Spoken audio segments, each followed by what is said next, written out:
that is such a great way to start a talk. For a speaker, though, it's a little bit like getting dessert before the meal. Like, I sort of feel like I can just leave now, and it's not going to get any better. So, but I guess it must work because the talks are really good. I've really enjoyed being here so much this morning, and so many people have said things that have resonated deeply for me. In fact, Steve Case's thing about just the centrality of startups to the U.S. economy, for me, that's the reason to be here. This idea that the stuff that's working in places like where I live in Silicon Valley, it really needs to be spread as much as it can be to the U.S. as a whole. To me, that's really important. So thanks for having me. Brian, if you're in the office or in the space, Trunk Club jeans. I'm happy with the service. In fact, I love everything about it except what it does to my bank account. It's otherwise really great. So yeah, so my background is a mix. I'm mostly a designer, and over the last couple of years really have embraced the idea of being an entrepreneur as well. And for me, those two things work really closely together, and I wanted to talk about that today as a way of talking about my own story in a way that might resonate or speak to folks. The idea that design can help companies be successful is something that's become far less controversial in the past few years, mostly I think because of, I think we might have that thing about having to start over with the, we'll try that again. Anybody know a song?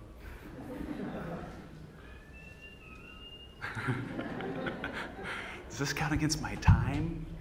Just kidding. All right, let's try that again. So, mostly because of? Oh. Hey, yeah, okay. Because of this guy. Whoa. All right. It queued him up for us. Okay. Yeah, or maybe more to the point because of Apple's success. So Apple obviously being the biggest company in the world now, and it's a pretty easy sell, this idea that design is a big part of what Apple does. So in that sense, the idea of bringing design into a company and helping with the bottom line seems like an easy win. But I would advocate that design has been a part of Apple since its infancy, that it's very central to who they are across the board. But to do that, we got to think about design as a little bit different than just about making things pretty. So I think design was a big part of how Apple was founded, and I think the first products, or at least the first product that Apple launched, the Apple I, was definitely not pretty. My background in design mostly comes from having worked at IDEO, which was founded by this guy, a guy by the name of David Kelly. David Kelly and IDEO got its start working very closely with Apple. In fact, they designed the mouse for the first graphic user interface. This became the first commercial mouse. The big deal being the little wheel that makes the thing spin around and the whole deal. But over time, IDEO as a business evolved to become basically a design consultancy. What they figured out is that at its core, design was a way of thinking. It was a way of approaching problems, a way of looking out into the world and seeing solutions that other people didn't see, bringing creativity to an unknown problem. And in that sense, I've come to believe very deeply that thinking like a designer is really, really well suited for entrepreneurship. So we might change this and say that actually we can talk about how thinking like a designer helps startups succeed. I've given a decent number of talks in the past, and I've learned one of these tricks is that if you take a space like this and you break it into 5 points, it's much more memorable and helpful. So maybe we'll just change that again, and we'll call this 5 ways that thinking like a designer can help startups succeed. So I'm just going to walk through some stories. Hopefully something will resonate with folks. The first one is this idea that an entrepreneur boldly envisions tomorrow, and so does a designer. It is a designer's job to envision what could be and see it forth into reality. I think at its very core, that's what a designer does. I want to put an emphasis on tomorrow, because otherwise when you get too far out, you get into places where you can dream, but you can't follow it through. Like, I like this quote from Abraham Lincoln about, like, this little step in front of us has plenty of unknown. It actually takes on a different kind of meaning when you think about him going to the theater. But this concept that just looking slightly out, but really trying to understand how something could be different in a tangible way seems to be central to the design process. Take, for example, a product that is in the space where we launched Orchestra, an app called Clear, which was a really big success. In 9 days, they sold 300,000 copies on the App Store. All this really did is got rid of all the Chrome and made the simplest possible to-do list you can imagine. You can drag to reorder and slide up and down and pinch things to make them go away. It was a full gestural UI, and in that sense, it really took advantage of these phones in a way that a lot of more traditional UI wasn't. It's just a to-do list, but it's saying, let's take advantage of this phone and really moving into a different space. Jack Dorsey, as I think Steve Case pointed out, a St. Louis native, I think he's one of the best people at doing this right now in the world. Twitter, for example, this was mentioned a little bit earlier, but Twitter began as an idea that Jack had while he was writing dispatch software. So he was in St. Louis and building, as I understand it, he was building dispatch software for taxis and ambulances and police cars. And the system could actually give you a map of what was happening in a city, which was pretty cool. But Jack simply wondered, where are the citizens? If this is a map of the ecosystem of a city, where are the people that are also speaking? And that's what led to this concept of tweeting a status message and everything else. His other business, Square, started with a similar question, in this case about just how hard it was to be able to be someone who could process a credit card. There's like all of these steps you have to go through to get a merchant account, and they're really laborious. And so the vision of Square was, can we make it so easy to process a credit card that literally anyone can do it just by getting this very tiny device and attaching it to their phone? You could instantly become a merchant. They've taken the business one step further now and are trying to find ways to allow people to transact and make payments without any sort of physical processing at all. You have this in your pocket and you walk into a coffee shop in San Francisco. The phone basically signals to the cashier that you're here. Your name pops up on the screen. You say your name and you pay for your coffee. It's all really clean, and it's a nice, beautiful vision of the future that's, again, just one step out. That leather that you see on that screen, to me, is a really good example of another piece of this, which is that when a designer is envisioning the future, they're doing so with an inherent point of view. Some people, this is called skeuomorphism. It's the idea of bringing tangible physical things and trying to replicate them in digital interfaces. And to some designers, this is great. You make a nice pseudo-Corinthian leather and it communicates a luxury into your brand. To other folks, it's fake and you need to make all that stuff go away. There's not a right answer there, but it's really important as a designer that you embrace that point of view. And it brings up a really good point, which is it's very important as a designer to do user research, to pay attention to your product, put it in front of people and see how it works. But you cross a line if you expect that user research to dictate what the product should do. A designer understands that it's his or her responsibility to envision the future, and getting that feedback is a piece of it, but it's not the whole of it. One example I like that I think represents this really well is the white earbuds on the iPod. These have become such an iconic moment for Apple, so you could look across a subway or a bus or just people walking down the street and know iPod, iPod, iPod, iPod. And at one point in time, that was a really big deal. This was a crazy idea. You didn't make white earphones, and it's the sort of thing that in user testing would be a complete disaster. It's just not something people expect. But Johnny Ive had a very strong conviction that this is the way to go. He pushed for it, and so we all now walk around with white earphones, and the rest is kind of history. All right, so that's boldly envisioning tomorrow. The second thing I think as an entrepreneur that we can do that replicates what designers do is plan to throw out a lot of our work.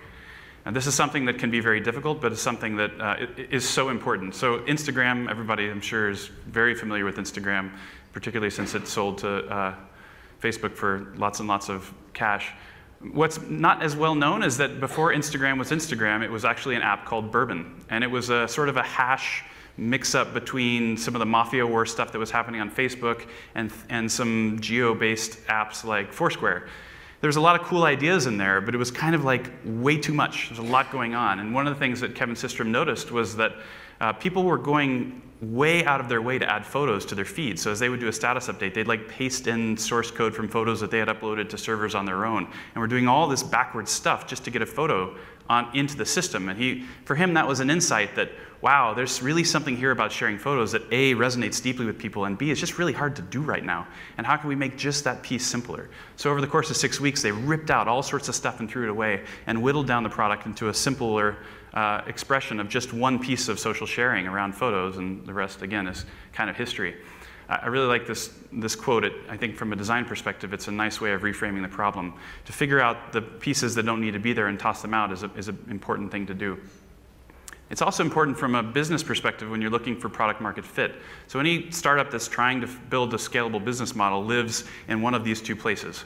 You either through some sort of capitalization, whether you're bootstrapping or you've gotten friends and family to give you some cash, maybe an angel investor, if you've raised a round, you've got a runway. And in that runway, you've got a job, which is to find a business model where you've got a customer who's willing to pay for your product in some way, shape, or form.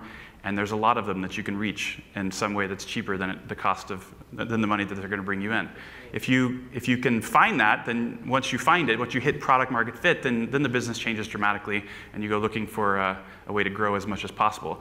But to do that from a design perspective, what you want to do is iterate and iterate and iterate and iterate, try lots and lots of stuff, see what works and see what doesn't. And I think the design process itself is really uniquely suited for that kind of problem.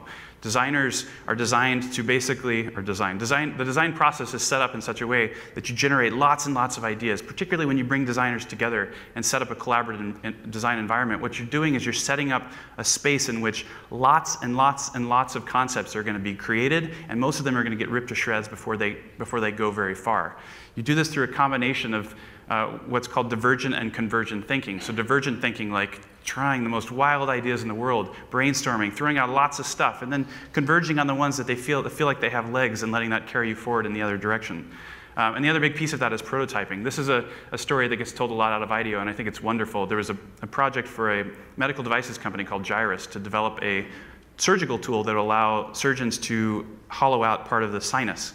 And the doctors were talking about kind of like how it might work and what they needed to be able to do and how they actually performed the surgery. And one of the designers ran off and grabbed a film canister, which is like something none of us even know what is anymore, and a clothespin and a whiteboard marker, and came back and said, "You mean like this? Is this what you mean?" And the doctor looked at it and was like, "Yeah, but actually, because of the way I want to hold my hand," and he was able to rip that film canister and flip it around 180 degrees and build a different version. The first product, if you will, had failed in that key moment, but because it was so cheap, because it was so tangible, and because they could all sit around at the same time, it was very easy to identify that and to fix it without spending a lot of money going to market. Prototypes tend to evolve and become more refined as you go forward, and that's a really good way of thinking about it. If you're expecting to fail early and often, you want to make that as cheap as possible, and you're going to go and go and go and go and increase your refinement as you can. So finding ways to test early and test cheaply is obviously better when you're running on short runway, and that's really kind of essential to how a design process works, at least from this kind of IDEO way. There's the final gyrus thing. I personally wouldn't want that in my sinus, but anyway, so that happens. Okay, the third one is really closely related, and that's this idea of focus. So it's not just enough to iterate and throw lots of stuff out, but you got to find those places that are most important to test and most important to work on and focus. And this is something that's been said a bunch today. I couldn't agree more. I think focus is probably one of the centerpieces of being a successful entrepreneur. I'm saying this as someone who's still on the left side of product market fit, so it's more of a point of view than a tried and true experience. But yeah, it's really like, this is the question, and it does mean saying no to lots and lots of things that feel like they have value, to find the one or two that really feel like they have the lion's share. A great story about this that I love is, again, from Apple. This is part of the 14 product line that was in place when Steve Jobs came back to the company. And at the time, it was almost a foregone conclusion that Apple was gone. In fact, the beginning of this article says something like, by the time you're reading these words, Apple may be no more. They were a mess, and Steve got brought back in to transform the company, and the first thing he did famously is he drew a 2x2 matrix, and he said, okay, all of this is going away, and we're going to have one desktop and one laptop for consumers, and one desktop and one laptop for professionals. And that was like blowing people's minds because there's all these politics and verticals and all this stuff going on in a big business. But before he could innovate on the products, he really had to go back and focus the business itself. And that's what allowed him to basically put the resources together to build something that the likes of which the world had never seen, that started this process for Apple of getting back on its feet and has led to the phones and other devices that most of us use today. That's really the focus story. But there's a corollary to the focus as well, and that's the fact that this stuff can take a very, very long time. Designers live in a seed of uncertainty. It's a set of skills that are designed for those places where the answer is unknown. And that turns out to be really, really useful. I think one of the best examples out there right now of a startup that focuses is Dropbox. How many people use Dropbox? Wow, that's awesome. If you're in the front, basically all the hands went up. So Dropbox is obviously really simple. It's just synchronizing a folder. That's really all it does. But when it started, it was also sort of an esoteric need. I mean, really, you only needed that if you had more than one computer. And the kinds of people who had more than one computer were kind of an early adopter nerd crowd. And so for the first year or so, Dropbox was a Y Combinator company, I believe, in June of 2007. Their growth was really not much. And it wasn't really until iOS devices came out with the App Store and you could put in an app that would allow you to see all the files that were on your computer. It was the fact that people had an iPad or an iPhone and they wanted to get to that file that was on their desktop. That is, it wasn't until everybody had multiple computers, one of which was in their pocket, that this became everyone's problem. And that little shift changed everything. So over the course here, you can see a very quick spike that began to happen towards the end of 2008, and by April of 2009, Dropbox had acquired 1 million customers, which was a really big deal. They said in October of last year, so about a year ago, that they've hit 50 million customers. So you can see, imagine the graph just keeps going and going. But there was a period there of being dedicated to a vision and working on it without really seeing results that, as an entrepreneur, we all know is like, whew, very painstaking. And you have to be willing to kind of hold that and believe in the vision and hold to it even when it's not working. Ben Rattray is another example of this. Change.org also was started in 2007, and it's only recently started to hit.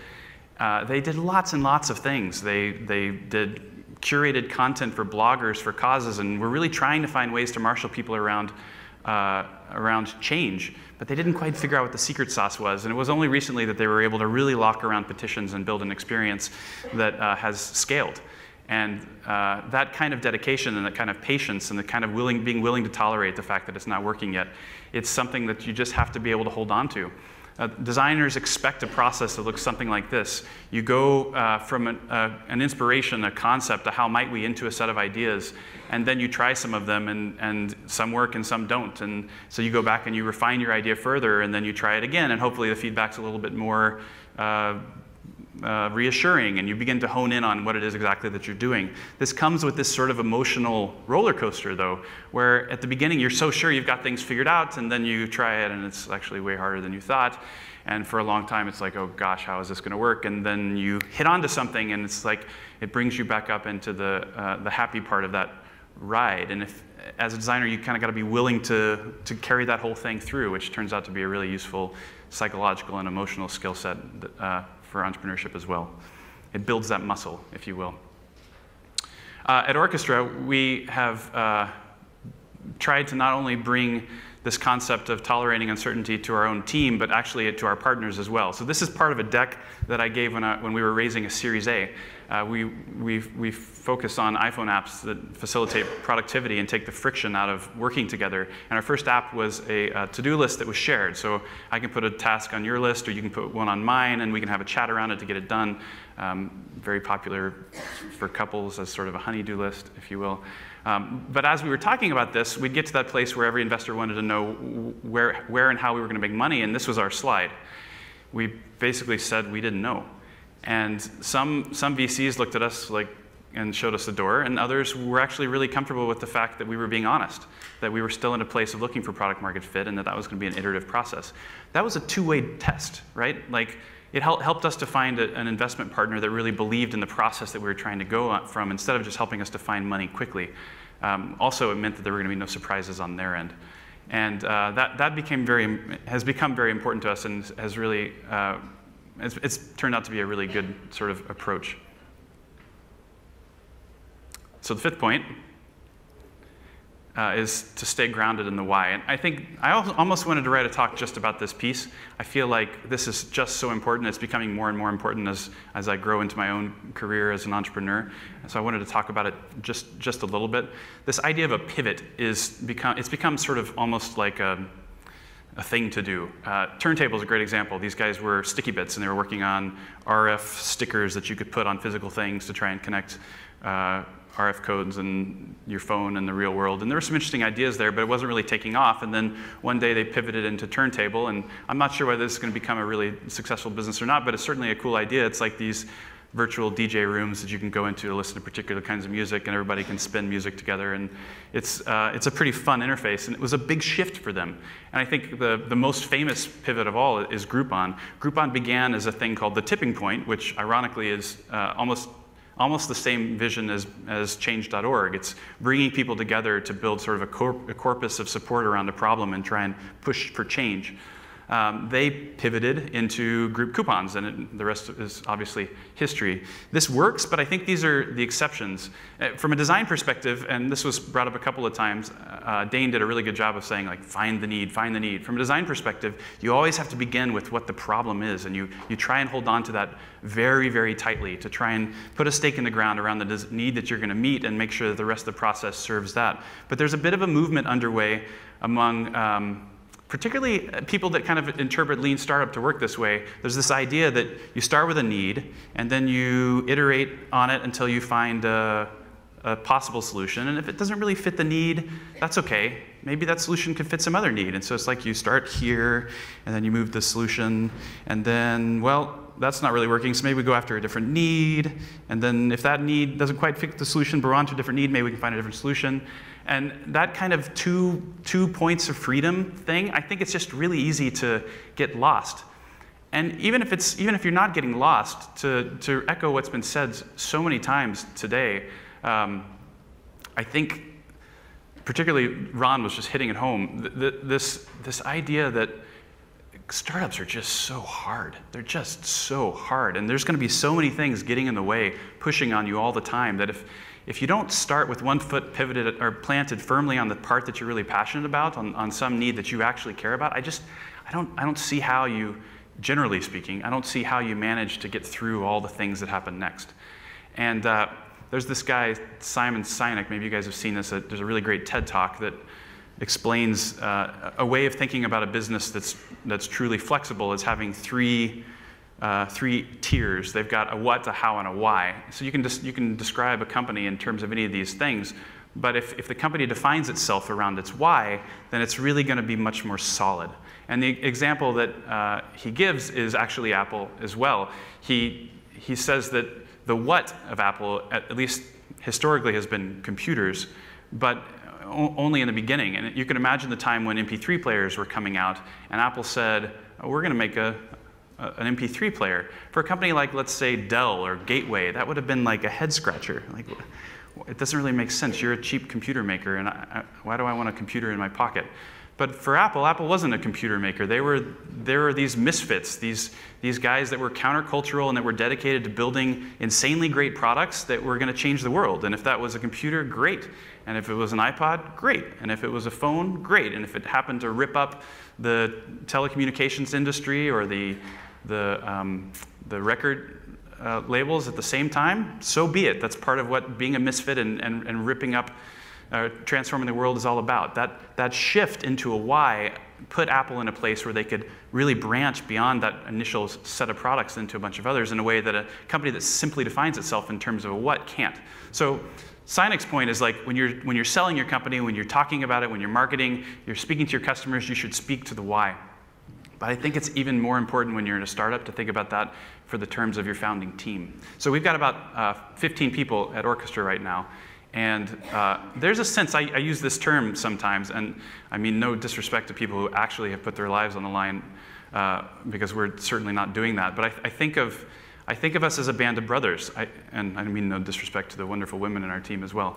The idea that we're all on this journey together, that we're all going to climb this mountain together, trying to find product market fit before our runway runs out, it's like it's essential and it's central to what we're trying to do. And there's this sense that we're all going to get up this mountain together or we're going to die trying. And that is, I need everybody on my team to feel passion as well. And if I'm running around changing the why, it's not going to work. It's going to be really hard to motivate. So holding on to this becomes really important. There's another quote that I really like. And again, startups and war, like, there's some analogies and some where you just don't want to go there. But when people really believe in something and they really are working with the passion inside of them, the power that that's able to bring is something that's just incredible. It allows the small scale of a business to be largely irrelevant. And I think the risk when you step away from that is to be in a place where you can't really deploy that in the same way. I want to finish kind of this story about us to that point. Orchestra was very well received in a number of ways, and it was very exciting for us to see a product that people connected with. But like like good startup people, we looked very closely at analytics, and we saw that people were falling off in a way that was very similar to most other to-do lists out there. And the hypothesis being that as your list gets longer, there's sort of a diminishing return. You know, you have this thing staring back at you about everything that you need to do that you're not doing, and suddenly this woohoo experience starts to be like, ugh, I really don't want to look at that.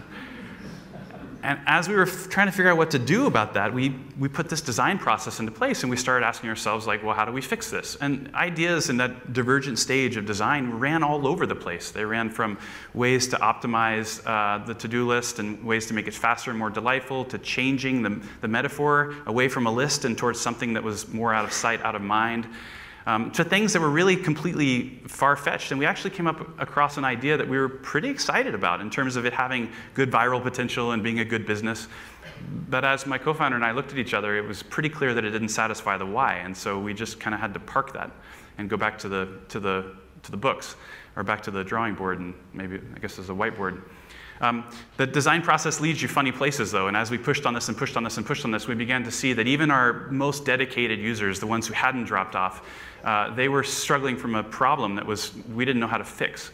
And that was, we had set out to make Orchestra a great way of working together, because when we looked out at the world, we saw people used email as like a terrible to-do list. Everybody had tasks trapped in email because that's how they communicated to one another, and the idea was if we could build a communicating to-do list, maybe we could solve that. But what we ended up with was people that had a communicating to-do list that they enjoyed, but they were still getting tasks in email, and getting them from here to here was just too slow. And as we pushed on that problem and pushed on that problem, we came to believe that really the only way to solve it was to actually switch it on its head and say, instead of building a organization system that functions like email in terms of communication, what if we build an email client that just is way, way better in terms of organization and processing?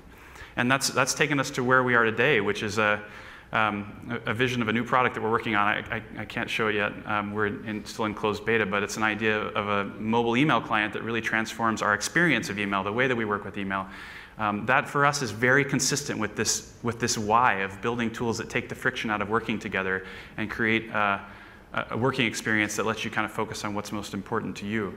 But it's also been very important with our investors that we were able to ground on that why, because this is a very different business in some senses than the ones that they funded, or the one that they funded, and one that itself is wrought with risk and can be quite dangerous in that sense. But for us, that shift is very exciting, and it's very, I mean, there's more passion in my office than has ever been there before, because now we're taking on a much bigger problem. We're taking, in some senses, the problem on head on, but we're doing it in a way that's entirely consistent with the why that we set out to in the first place. To finish with that, and if you want to find out more about that yourself, you can go to mailboxapp.com, and we're taking phone numbers in terms of giving people the app. It'll be just for the iPhone to start with, so if you're not an iPhone, maybe don't bother.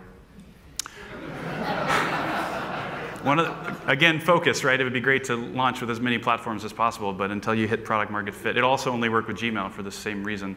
Until you hit product market fit, you want to constrain that stuff as much as possible.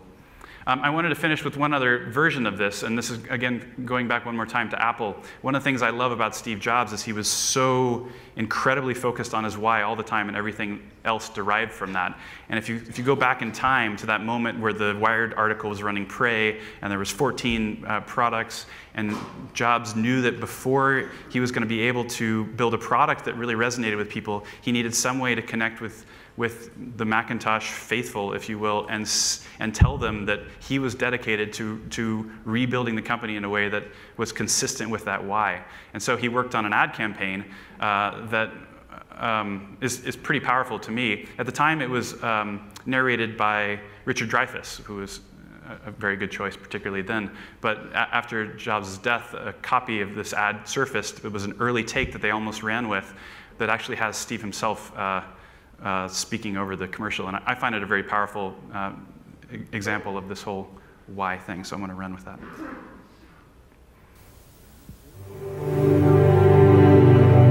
Here's to the crazy ones, the misfits, the rebels, the troublemakers, the round pegs in the square holes, the ones who see things differently. They're not fond of rules, and they have no respect for the status quo. You can quote them, disagree with them, glorify or vilify them. About the only thing you can't do is ignore them, because they change things. They push the human race forward. While some may see them as the crazy ones, we see genius. Because the people who are crazy enough to think they can change the world are the ones who do.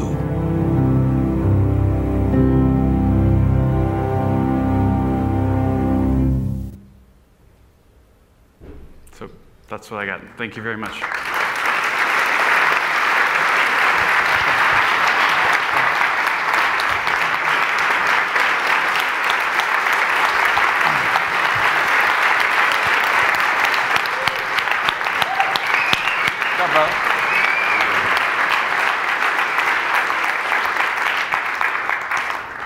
Thank you so much for a great talk. Again, if we have questions, guys, please line up at either this microphone or this microphone here. After such a poignant end, it's tough to ask a question on that, man, but I'm going to ask one anyways. Okay. Coming from your design background, which is so important, specifically working at IDEO, which people just revel about, as people are building things, so I don't care whether it's a company, whether it's an app, are there any design fundamentals people should think about, questions to ask? Some basic questions to ask when building something. Yeah, it's a great question. I think one of the things that we try and talk about a lot at our organization is that design is something that happens across the entire stack. Whether you're working on a piece of engineering that no user will ever see directly, a piece of infrastructure, or if you're working on a piece of UI that might affect their daily experience more directly, there's a similar kind of design process that I think you can think of the goal as simplicity, or as simple as possible. To borrow from Johnny Ive again, he defines simplicity as that place where the design becomes naively obvious. And it takes a while to get there. Things start out as possible, and then they start out as good, but complex and complicated. There's a naive state in when something just seems like it could be done, and then you get in to figure out how to do it, and there's all these edges, and it gets complicated. But it's good. And the role of a designer, whether they're an engineer or in any other part of the company, is to push beyond that good to a place where the design becomes, of course, it becomes like obvious. And at that place, generally speaking, what you're going to build is more sustainable, it's easier to create, or at least in theory, if you're making it as simple as you can. It's going to be easier to understand, etc. If you can get to that place, particularly if you're worried about how many of those loops you're going to make before you run out of money, chances are you're going to be stacking the deck in your favor. Hi, that was really great. It was one of the things that I'm hearing from you, especially when you're talking about the why, and also talking about how people tend to gravitate towards an emotional integrity. A lot of people in design and a lot of artists are extraordinarily sensitive. They have a very difficult time drowning their baby in order to save the project. And I'm wondering if you have some ideas when you're forming a team of people who are committed, who you might have some funding, but that might be enough funding for the project, and maybe pay people a couple $1,000 every couple of months. What you do with your team to keep that emotional integrity and to keep everyone's chin up, because as sensitive people, entrepreneurs, sensitive people, startups, it's very discouraging when every time people ask you what you're doing, and then the next thing they follow up is when you're going to get a real job. So if you have anything about that, I'd be really interested to hear it. Wow. I think that any time that you're envisioning the future, there's a certain loneliness that comes with it. You're asking people to defer judgment at some level, that whatever it is that you think could be real. And so there's a sense in which one has to take on a kind of tolerance for that loneliness long enough to prove things out. There's a lot of reasons to shorten that cycle as much as possible. Usually one of the best ones is part of what you think probably is true and part of it's not. And the more quickly you can get something out there, the more likely that you're going to be able to learn and try again. So that pressure to not be misunderstood and for people to respect what you're doing does serve as a nice forcing function to get you to maybe constrain the problem and go faster. But the other piece of it, I think, is just necessary, that if for any of us that are in an entrepreneurial role, there's a sense in which we have to ask the people around us, those that believe in us, as was also mentioned, are huge bastions of strength for us. And those that don't, we ask them to defer judgment or plug our ears and keep going. So your GIF up there you showed of kind of the collaborative design process kind of got me thinking a little bit. To me, I guess, at least personally, design works better when you can collaborate like that. But when you're in a kind of early stage startup, early stage product, a lot of times you need to be doing different things. So do you have any tips or ideas around when you're designing by yourself? Are there any ways that you kind of jumpstart your kind of design process? For me, design has to be a conversation. I mean, ideas come on my own, but it's not until you get in there and really chew on them with somebody else whom you respect and whom can approach that in a collaborative way that I think that really the design process starts to take off. And we all have someone. It may not be someone that's on a payroll, and it may not be someone that is working closely with us, but find those people whose opinions you respect and who can join you in a sort of collaborative conversation, a constructive one. One of the things that IDEO is very good about inculcating into its employees and also to its clients is it's very simple, very easy when an idea is nascent to just like squish it and to break it. And anyone who's working on those things tends to then hold them carefully for a very good reason. But if you can find a couple of people that understand that understand the fragility of the idea and that are dedicated to working with you to say, well, that's cool, but what if it was like this? As opposed to like, no, that'll never work. In other words, approach it constructively instead of destructively. I don't know of any other way other than just grabbing somebody, any somebodies that you can, and just having as much of that conversation as possible. It's comforting to know I'm not the only one that stares at a blank piece of paper or whiteboard then when I'm in a room alone. Thanks. I just had a quick question. You mentioned moving from Orchestra to Mailbox, and when you explained it and you look in hindsight, it seems like a very natural transition. When you were actually in the process, though, of discussing that in your team, was there any resistance? You know, how did you kind of work through such a big shift? Yeah, I mean, there was resistance for all of us. In fact, I might even go so far as to say that was somewhat obvious when we started the company. It was just simply too scary. I mean, rethinking email in any way, shape, or form is in some senses like, it's understood to be like a recipe for failure. You're signing your own death warrant in some senses. And even though we all use email, there's this sense that it's just so broken, and it's just, everybody's kind of relationship to it is what it is, and you just go build something else instead.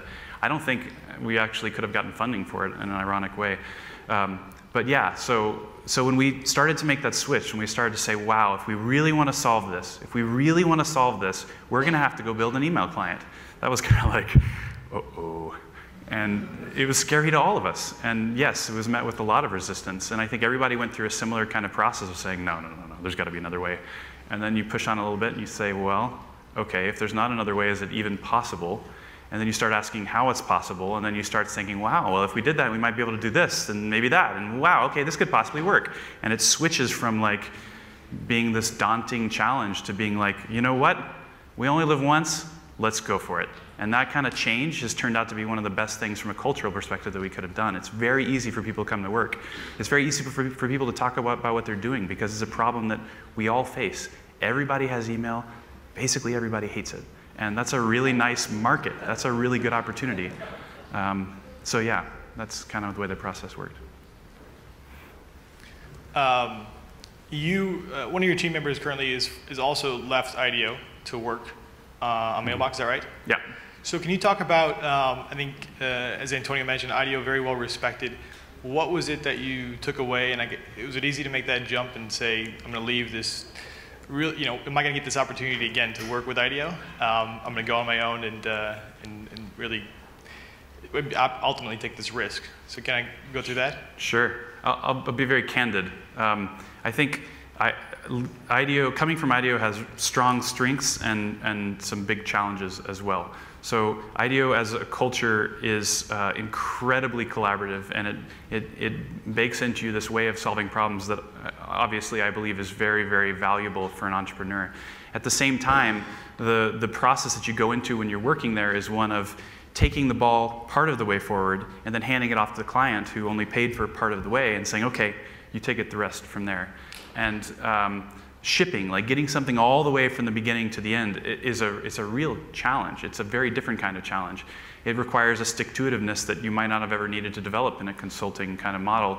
And all sorts of things come up that were never expected, and it's a very different set of skills. It's been difficult for me to leave such an amazingly creative body of people. I don't think I'll ever get to work again at a place where so many creative minds work together in one place. I don't think there's any other business model that could sustain it. But for me, there was a hunger to not just start an idea, but like see it through all the way to the end, come hell or high water, right? And so it's about finding people that were similarly inspired by the way that IDEO approaches problems, but similarly we're hungry to kind of get off the practice tee and go play around, where you're not just taking shots and hole in one or shanking it to the left doesn't matter. Like, you're going to play your next ball over and over and over again, and so every shot, you have to be careful about in a very different way. Do one last question over here, please. When can I get in the mailbox private beta? Talk to me after. We'll make sure we get you on the list. So what is the why for Orchestra and Mail? The why for Orchestra. I've been trying to find a way to distill that cleanly, and I think what motivates my co-founder and I, my co-founder Scott Cannon, spent the 5 or 6 years prior to founding with me at Apple, and we both were developing collaboration software when we started. I was designing tools for IDEO and its clients to help with internal collaboration within organizations, and Scott tools that helped Apple collaborate with its vendors to get products made. And there was something about taking the friction out of work that really appealed to us. And as we pushed on that to really understand what that's about, there's this sense in which, like, all of us have stuff to do in life. We've all got, like, that noise of stuff coming in all the time that needs our attention. And when you don't have good tools or processes in place to handle it, that becomes your whole life. It becomes a constant barrage of stuff. It's not going to stop. We're all going to have asks from people around us, and as our social networks grow, as the size of our organizations grow, and the people that we're connected to grow, and the way we're reachable grows, it's just going to get worse. But how do we create, can we create tools that allow us to basically put all of that stuff in its place, deal with it, but deal with it in such a way that you know that the loops are closed, you know that you've got everything taken care of, and now you can go focus on whatever it is that you actually care about, or whatever it is that you need to care about right now. So changing our relationship to the things that are asked of us, changing our relationship to work, is really kind of what I think is driving this at the heart for us. Because when you do that, this is this idea of working better to live better. When you do that, you don't spend your life feeling like you got this giant thing on your back, all this crap you got to do. You can do what you want. Beautiful. Give it up for Gentry Underwood.